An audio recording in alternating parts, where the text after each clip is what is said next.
అస్తు శుభమస్తు అవిఘ్నమస్తు.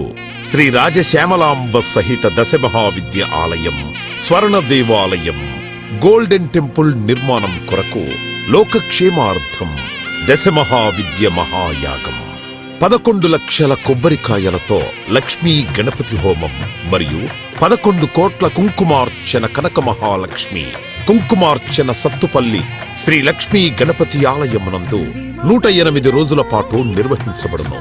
ఈ కార్యక్రమంలో భక్తులందరూ పాల్గొని తీర్థ ప్రసాదములు స్వీకరించి భగవత్ కృపకు పాత్రులు కాగలరని మనవి. స్వర్ణ దేవాలయ నిర్మాణము మహాసంకల్పం, సాహసోపేతమైన నిర్ణయం. ఇది అమ్మ నిర్ణయం, ఇది దైవ సంకల్పం, భక్తుల శిష్యకోటి సంకల్పం. ఈ మహాసంకల్పం నెరవేరడానికి 999 యజ్ఞములను పూర్తి చేసుకుని సహస్ర యాగములు అడుగు పెడుతోన్న వేళ ఈ మహోత్సవమైన కార్యక్రమానికి స్వర్ణాలయ నిర్మాణానికి శ్రీకారం చుట్టిందే శ్రీదేవి శ్రీ విద్యాపీఠం. గణపతి శరణాగతి అంటూ దైవాన్ని స్మరిస్తూ ఈ కార్యక్రమాన్ని రూపురేఖలు తీర్చిదిద్దడానికి భక్తులు ఈ యజ్ఞాన్ని నిర్వహిస్తున్నారు. ఈ స్వర్ణాలయ నిర్మాణానికి స్థలదాతలు, విగ్రహదాతలు, నిర్మాణదాతలు, పోషకులు, రాజపోషకులు, మహారాజ పోషకులు, భక్తులు సహాయ సహకారములు అందించి తెలంగాణ ప్రాంతంలో ప్రతిష్టాత్మకంగా ఈ దేవాలయ నిర్మాణాన్ని చేయడానికి ఇంటికొక పువ్వు ఈశ్వరుడికొక మాల అన్నట్లుగా అందరూ సహాయ సహకారాలు అందించవలసిందిగా కోరుతున్నాం.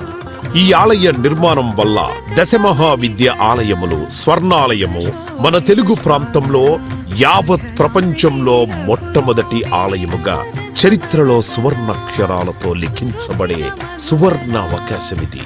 అంతేకాకుండా దశమహావిద్య ఆలయ నిర్మాణం ద్వారా ఎవరెవరికి ఎలాంటి విద్యతో ఏ అవసరం వచ్చినా ఆ విద్యా సంబంధమైన దేవతలను ఏకకాలంలో అర్చించి సేవించి దర్శించి అమ్మ కృపకు పాత్రులవ్వడానికి ఈ ఆలయం ఎంతో మార్గదర్శకంగా ఉంటుంది అనడంలో ఎటువంటి అతిశయోక్తి లేదు. అలాగే ఎలాంటి ఆర్థిక సమస్యలైనా ఎటువంటి సమస్యలైనా పరిష్కారమవుతాయి అమ్మ కృప వల్ల. కలిపురుషుడి యొక్క ప్రభావం చేత కలియుగంలో ప్రకృతి వైపరీత్యములు, ప్రకృతిలో అనేక రకాల గ్రహగతుల చేత మానవుడి జీవితం ప్రశాంతం లేకుండా జీవితాన్ని గడుపుతూ దినదిన గండం 100 ఏళ్ల ఆయుష్ అన్నట్లుగా ప్రతిక్షణం మనసు ప్రశాంతత లేకుండా కలి ప్రభావం చేత ఎటువంటి పూజలు, ఎటువంటి యజ్ఞాలు, ఎటువంటి సాధనలు చేసినా కూడా సరైన ఫలితాలు లేక అంధకారంలో కొట్టుమిట్టాడుతున్నట్టుగా అన్ని ఉన్నా ఏదో కోల్పోయినట్లుగా జీవితానికి సుఖం లేకుండా కాలము గడుపుతున్న జీవకోటికి కామకోటి పరమాచార్యుల యొక్క, జగద్గురువుల యొక్క, అస్మద్గురువర్యుల యొక్క ఎన్నో కోట్ల తపశ్శక్తిని ధారాదత్తం చేసి ఈ ఆలయ నిర్మాణం చెయ్యడానికి మహాసంకల్పం చేసినాము. పూర్వజన్మలో దాన ధర్మాలు చేయడం వల్ల ఈ జన్మలో దాన ధర్మాలు చేసే శక్తి మనకు లభించింది. అటువంటి శక్తి కలిగి ఉండి కూడా దాన ధర్మములు చేయకపోతే ఈ జన్మకు చరితార్థం లేదు.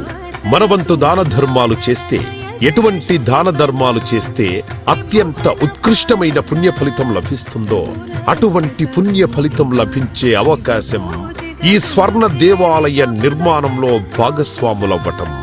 పూర్వజన్మ సుకృత ఫలితం ఉంటే గాని ఈ ఆలయ నిర్మాణంలో భాగస్వాములు కాలేరు, అమ్మ సేవలో పాల్గొనలేరు, అమ్మ సేవలో తరించలేరు. ఒకవేళ తరించాలని ఆశ ఉన్నా కను ప్రభావం వల్ల మిమ్మల్ని కర్మల వైపు ఆ కలి ప్రభావం ముందుకు తీసుకుని వెళుతుంది తప్ప దైవ మార్గంలో నడిపించడానికి ఎట్టి పరిస్థితుల్లో మన మనస్సును ఒప్పుకునేలాగా చెయ్యదు.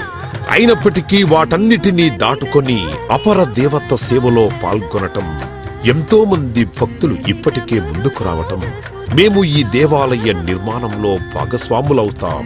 శ్రీ రాజశ్యామల సహిత దశమహావిద్యా స్వర్ణాలయం నిర్మాణ మహాసంకల్పం శ్రీదేవి శ్రీ విద్యాపీఠం శ్రీ లక్ష్మీ గణపతి ఆలయం సత్తుపల్లి కంచి కామకోటి పీఠ సంప్రదాయం 994888